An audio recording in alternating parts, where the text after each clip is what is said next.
Hey, it's Mark with another Super Bowl or Smash video, and this time it's going to be against a Town Hall 15, a Central Town Hall 15. And so let's take a look at what's the game plan going to be here. When I look at this base, it's a center. It's a core town hall, so I'm not going to be using the Flame Flinger to take down the town hall. So to try to look for where the Flame Flinger is going to go, I always see where I can put the Flame Flinger first. And the 12 o'clock and the 3 o'clock are kind of similar because of it's sort of symmetric in that way, and the expo is next to on the 3 o'clock side, the expo is next to the elixir storage, and on the 12 o'clock it's next to that air defense there, and that's just going to be that expo is going to be a problem for the Flame Flinger, so I'd rather not put the Flame Flinger over there. There's not many defenses before it would get to that expo either. And the expo, I guess from the 12 o'clock side, it might be a little bit better just because there's that air defense right next to the expo. So the residual damage could take out, or it's not going to probably take out the expo, but it's going to help reduce the damage on it anyhow. So I'm going to be looking for a different corner for the Flame Flinger, and so that means either 6 o'clock or 9 o'clock, and they're pretty similar. They're slightly different. The 9 o'clock has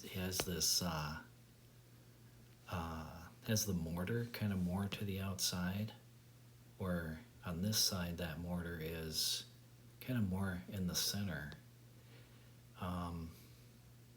So I kind of like the bottom a little bit better, 6 o'clock, because the Flame Flinger is going to be able to get to that air defense a little bit easier, and I probably won't have to worry about that mortar because it's far enough away from the 6 o'clock side.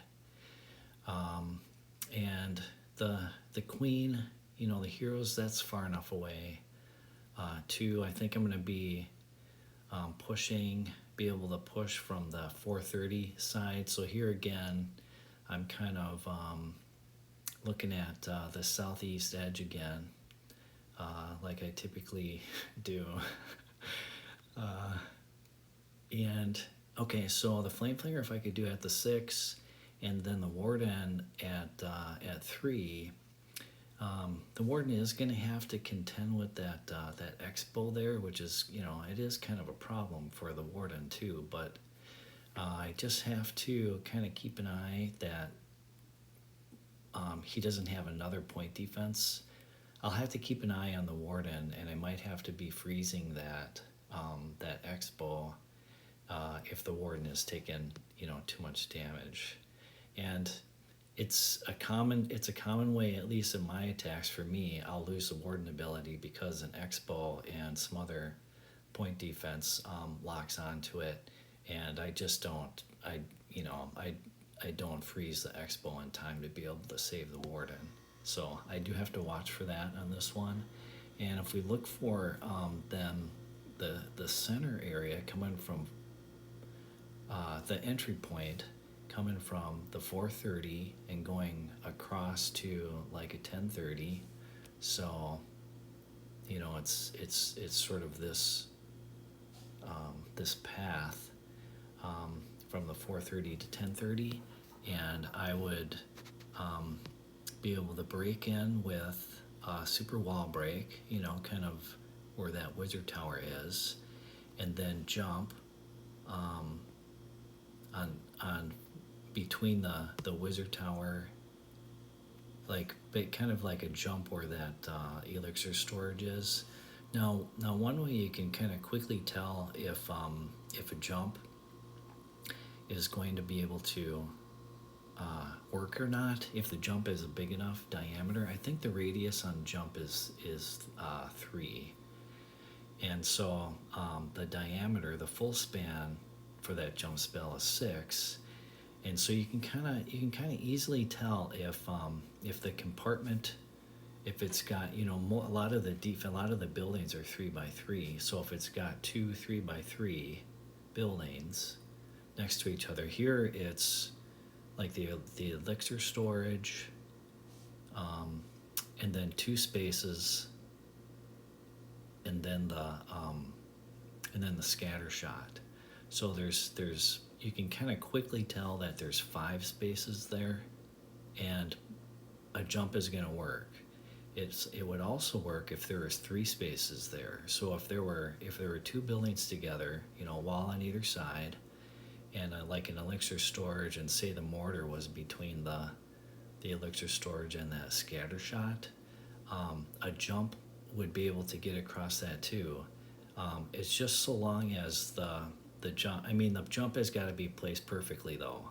If it's the got the 6 worth of the 6 tiles of spacing, it's got to be perfect. As long as the jump is touching both walls, then you'll be able to jump over it. So this shouldn't be too bad. You don't have to get it too perfect because it's just 5, and then ideally on the back side, you know, it works out pretty well because there's access to a lot of the high damage type buildings and the heroes just kind of pushing through that core. Chances are we're going to lose bowlers after pushing through that town hall core though, and it would be best then on the backside, maybe, you know, I could just use a jump someplace to escape. I probably would just do it in this case. I would do it just by, just kind of by feel, like where are the troops going? I don't know if it matters. I could just maybe just jump this wall here next to the scatter shot just to, you know, get the troops out. Or it'd probably be actually better to do one maybe where this air defense is, so I can get a few walls in a jump. So that's kind of the plan.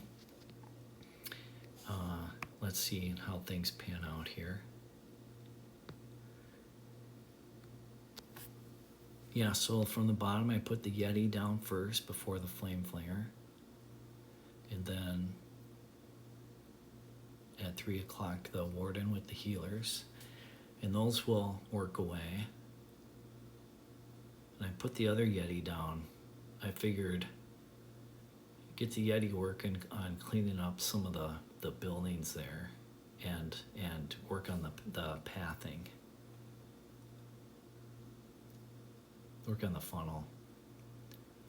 And just doing a super wall break to get that opening started. And then there's the Warden taking fire from the Expo, but that's the only thing. Now it's got the Expo and the cannon. You can see it's losing health. And yeah, it's really close. I should be putting a freeze down. Oh, it was okay because the cannon went down in time. So I'm starting to think about putting the troops on. I get the ice golem and the king to pull the Warden over, and I didn't lose the Warden ability. Now that Expo is being a pain and going after the healers, so I have to freeze it again. And I did the jump, and then there's a rage on kind of the entry. Here come the Clan Castle troops. So I'll poison then. Sometimes I'll freeze that. I'll poison and freeze that super minion CC. Okay, so let me just pause it here. Yeah, so it's a little bit tougher to tell where the freeze or where the rage spells are happening, because there's the defending rage spells, but those are kind of more over to the right. I guess, next to the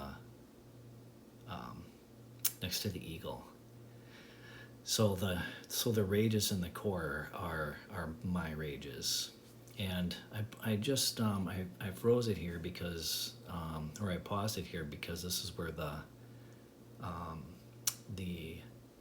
Royal Champion is coming in from the northeast edge, and opposite side from the Flame Flinger as usual, and so hopefully we'll get something to kind of go over by the to take out the eagle, and you can see that already all the buildings right here along the next to the core have already been taken out by the Super Bowler armies and the queen. And but another thing I wanted to point out here was that I actually, you can see it here, I made a mistake, and I actually put another jump. Sometimes that will happen to me where I won't, it's like I'm not sure if I got the first jump right, and if the troops don't seem like they're moving, I'll put another jump down, and in this case I didn't need to put that second one. I'm really swagging the second jump, so I'm not going to have a jump for the exit out of the core. Yeah, so we'll see if how much the Super Bowlers survive here. The healers are being raged up, but they're padding through that poison right now. And will the healers survive? They're probably not going to survive the poison.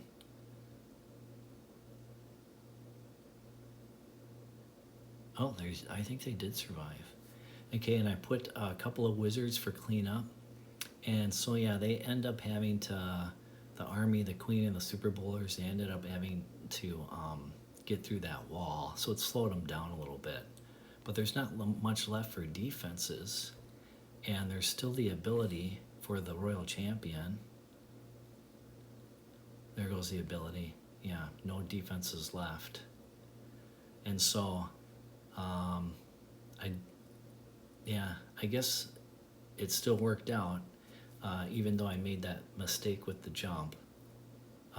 So, yeah, there's another example of Super Bowler Smash with a core town hall. That one, I think, was, like I said, was worked out pretty well, just because of all the high value buildings were kind of across that middle area.